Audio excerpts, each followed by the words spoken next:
Bem-vindos de volta ao espaço da nostalgia cinematográfica. Hoje viajamos no tempo até 1959, ano da estreia oficial do clássico faroeste Rio Bravo.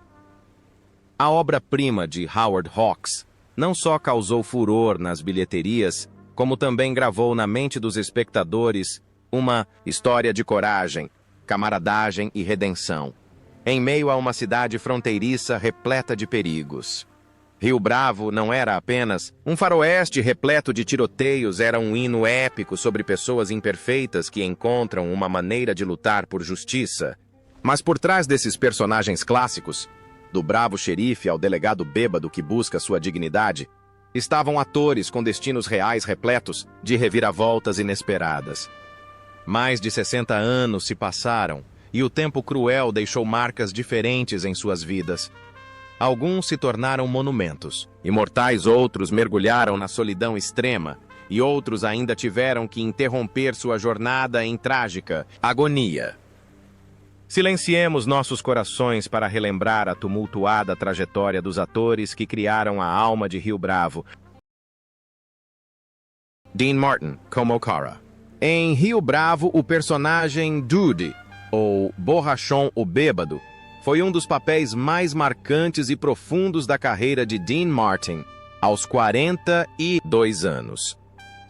Dean abandonou completamente a persona elegante e romântica, geralmente associada aos membros do Rat Pack, para dar vida a um policial, destruído pelo álcool trêmulo e lutando desesperadamente para recuperar sua dignidade. Sua atuação foi tão autêntica que era possível ver a dor de uma alma ferida, escondida por trás daqueles olhos cansados, provando que ele não era apenas um cantor, com uma voz suave. No entanto, a vida real de Dean Martin foi ainda mais dramática e triste do que o filme, nascido em uma família de imigrantes italianos. Ele passou por todos os tipos de trabalho, do contrabando de bebidas ao boxe, antes de alcançar a glória em Hollywood. Embora famoso por seu charme e humor em Segredo, Dean sempre teve que lutar contra seus próprios demônios. 3 casamentos ruíram sob o peso da fama e da distância. Mas o maior choque, o golpe fatal que derrotou o homem aparentemente despreocupado, ocorreu em 1987. Seu amado filho, Dean Paul, morreu em um acidente de avião. A partir daquele momento, uma parte de Dean Martin morreu. Ele gradualmente se afastou do mundo, tornando-se quieto e abatido. Em seus últimos anos, Dean era frequentemente visto como um fantasma do que fora.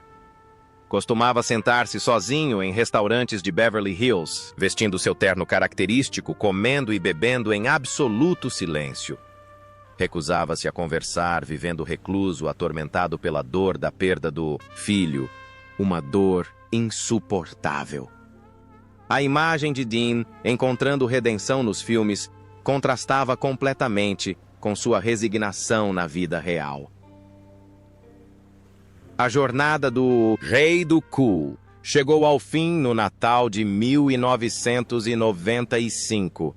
Dean Martin faleceu em casa aos 78 anos, vítima de insuficiência respiratória aguda causada por enfisema.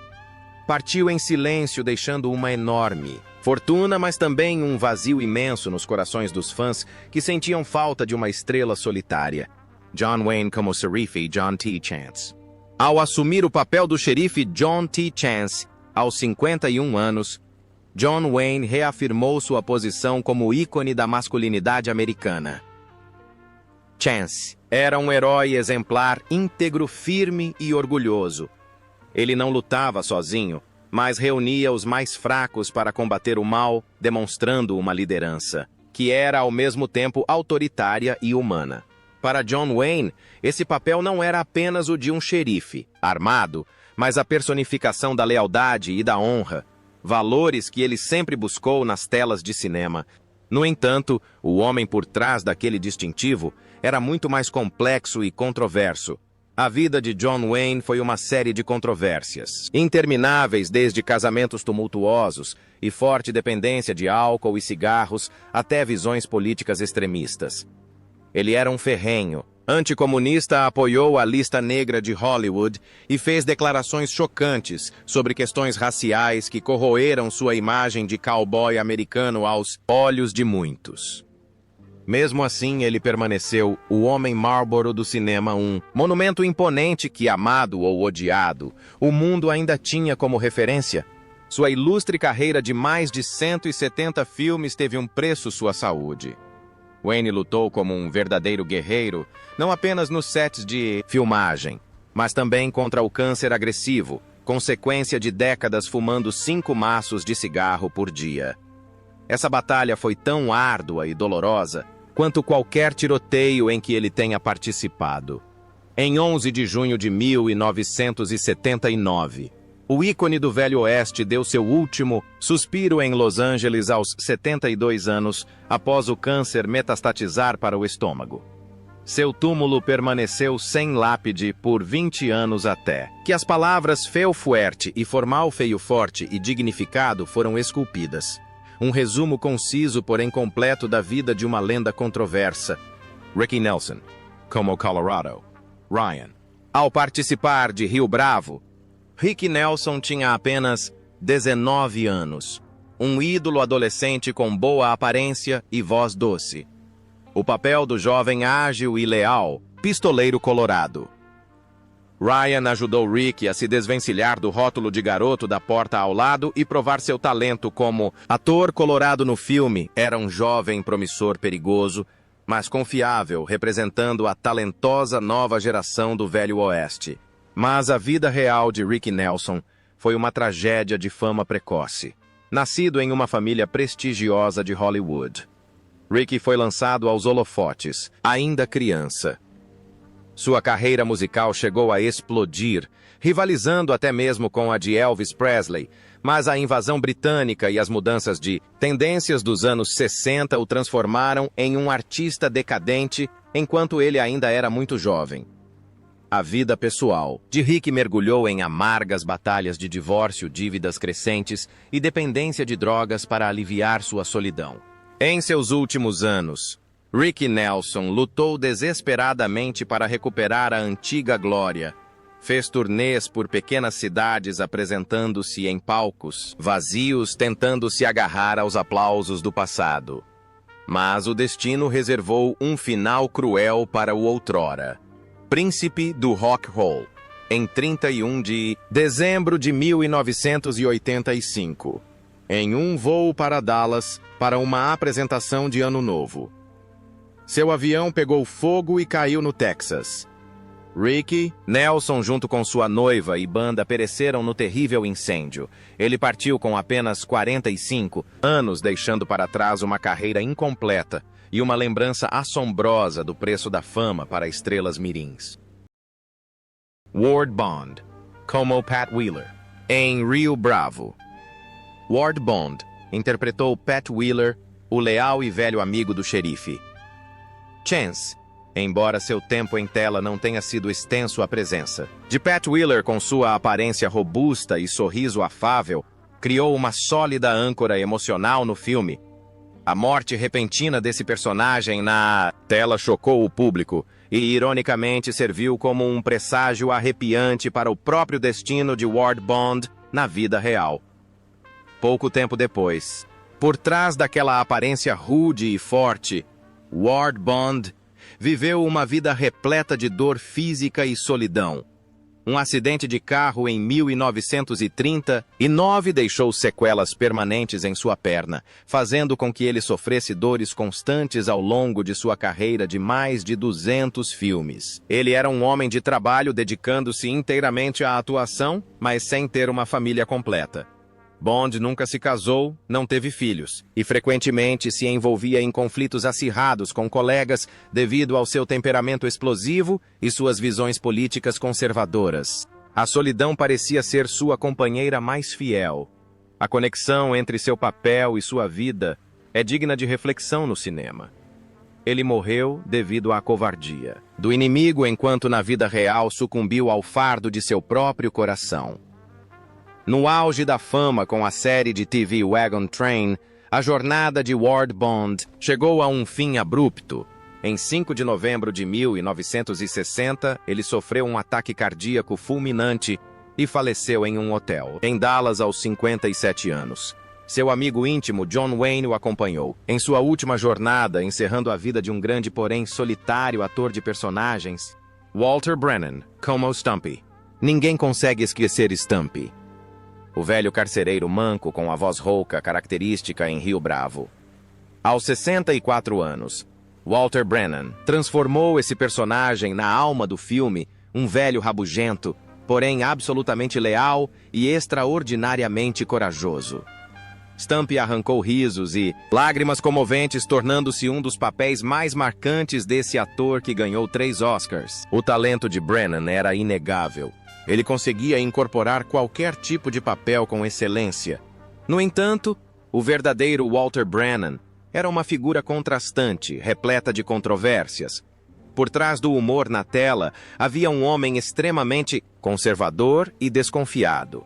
Ele defendia ideologias políticas extremistas, apoiando fortemente movimentos anticomunistas e até mesmo se opondo ao movimento pelos direitos civis, o que deixa muitas pessoas receosas.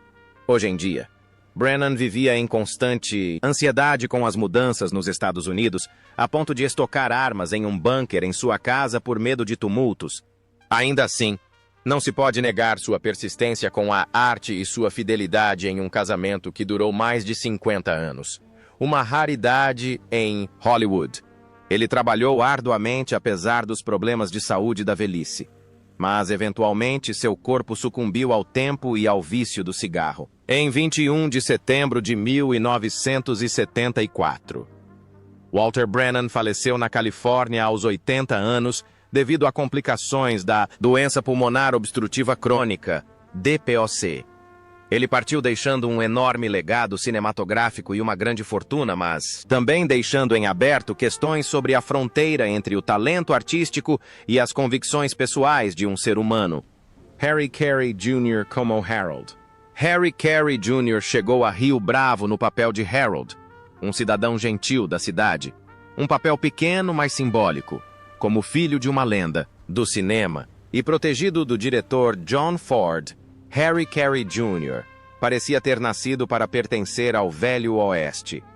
Sua aparição no filme foi como um elo entre a velha e a nova geração, carregando a postura tranquila e confiável dos verdadeiros cowboys. Ele não precisava atuar muito apenas por estar ali. O público via um turbilhão de memórias do gênero faroeste voltar à tona. Mas a tragédia de Harry Carey Jr. não residia em seus problemas pessoais, e sim na crueldade do tempo para com uma era. Ele viveu o suficiente para testemunhar o colapso do gênero faroeste que tanto venerava. De ator requisitado, foi gradualmente relegado à margem, tornando-se um sobrevivente, solitário em meio aos túmulos de seus amigos. John Wayne morreu. John Ford morreu. Seus companheiros de farda faleceram um a um, deixando-o sozinho, em uma Hollywood moderna e estranha. Ele escreveu suas memórias não para se exibir, mas para se agarrar a lembranças que se desvaneciam como um guardião leal de uma era morta. Sua vida privada foi tranquila ao lado de sua esposa, Marilyn Fix, por 68 anos. Mas a tristeza do esquecimento sempre esteve presente, naqueles olhos cansados. Ele não era rico. Seu patrimônio era de apenas $1 milhão após uma vida inteira de dedicação. Mas ele era a última testemunha viva dessa história. Em 27 de dezembro de 2012, Harry Carey Jr. deu seu último suspiro em Santa Bárbara aos 91 anos.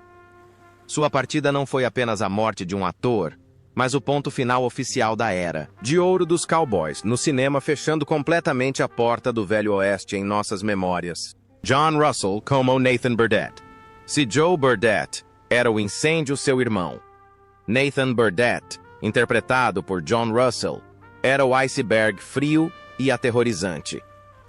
Aos 38 anos, com sua estatura imponente e olhos afiados como navalhas, John Russell retratou com maestria a imagem de um poderoso magnata, um manipulador de tudo, nas sombras, sem precisar gritar, apenas com o silêncio e um olhar repleto de autoridade. Nathan Burdett se tornou um dos vilões mais impressionantes do gênero faroeste, um contraponto à altura de John Wayne, na vida real. John Russell também era um homem forte e orgulhoso, fiel à natureza de um ex-fuzileiro naval que havia vivenciado o fogo da guerra. Mas esse passado militar deixou feridas emocionais invisíveis, tornando-o retraído e às vezes em conflito com produtores de cinema. Ele vivia com uma autoestima inflada a ponto de ser extrema. Quando contraiu doença pulmonar obstrutiva crônica, DPOC, devido a anos de tabagismo, recusou resolutamente tratamentos que considerava fracos, aceitando deixar a doença devastar seu corpo, em vez de perder seu orgulho. Existe uma estranha semelhança entre Nathan Burdett e John Russell. Ambos eram homens poderosos que gradualmente afundaram na escuridão por causa de sua própria teimosia. Em seus últimos anos, a respiração do outrora ilustre vilão tornou-se difícil. Ele mal conseguia falar sem ofegar. Isolando-se, afastou-se de antigos amigos e colegas. A jornada de John Russell terminou em 19 de janeiro de 1991, quando faleceu, de enfisema aos 70 anos. Partiu silenciosamente, não ruidosamente, como seus papéis, deixando um legado cinematográfico respeitável, mas também um alerta sobre a devastação causada por hábitos e um ego inflado. Estelita Rodrigues como Consuela Robante. Em meio à atmosfera impregnada de pólvora e à aspereza dos homens do Oeste, Estelita Rodrigues surgiu como uma flor vibrante no papel de Consuela Robante. Aos 30 anos, a atriz cubana trouxe uma lufada de ar fresco ao filme, com seu charme, sorriso radiante e personalidade forte. Consuela não. Era apenas a esposa do dono do hotel, mas também um elemento que trazia humor e ternura, suavizando a tensão do filme. Foi um raro momento de brilhantismo na carreira de Estelita, prometendo um futuro promissor. No entanto, a vida real dessa rosa cubana foi uma triste balada, repleta de momentos trágicos. A Hollywood dos anos 50 não era um paraíso para atores latinos. Estelita estava presa a papéis estereotipados, sempre tendo que interpretar mulheres sensuais tolas ou sedutoras, sem nunca ter a chance de mostrar sua profundidade interior.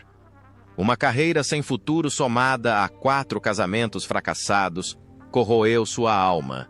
Amigos próximos contavam que por trás do sorriso radiante nas telas, havia uma mulher deprimida que se sentia usada e explorada pela indústria do entretenimento para depois ser abandonada.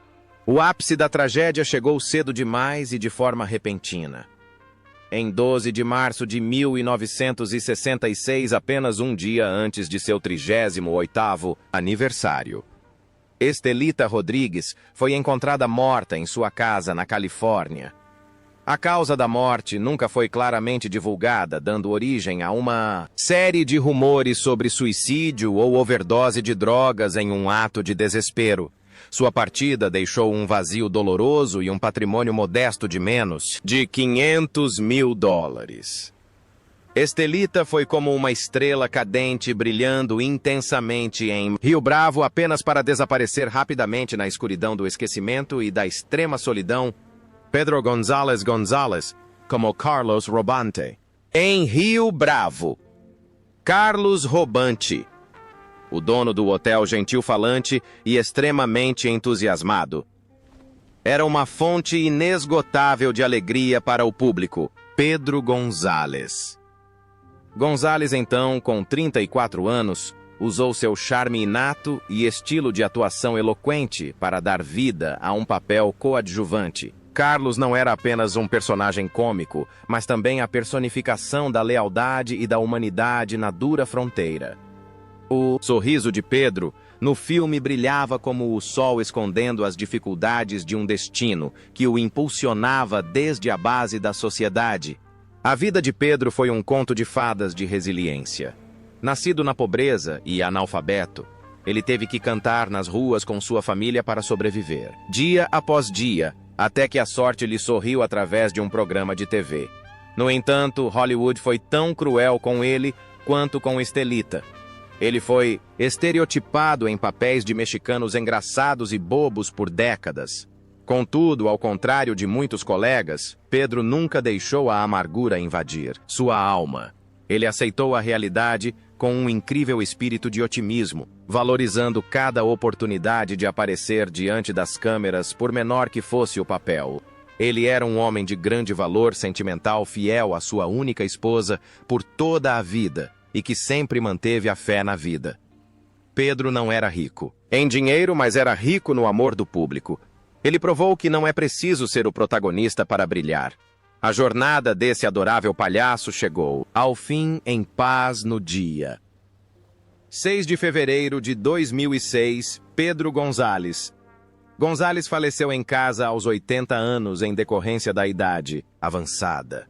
Deixou um sorriso imortal na tela e uma profunda lição sobre otimismo, superação das adversidades e a importância de viver uma vida plena e significativa. Claude Akins como Joe Burdett. Se Rio Bravo precisava de uma faísca para iniciar a guerra, Claude Akins foi o detonador perfeito com o papel de Joe Burdett. Aos 33 anos, Claude trouxe para as telas um criminoso agressivo bêbado e de sangue frio que matou um homem casualmente em um salão, dando início aos dias de tensão na cadeia da cidade, com seu físico imponente e rosto anguloso.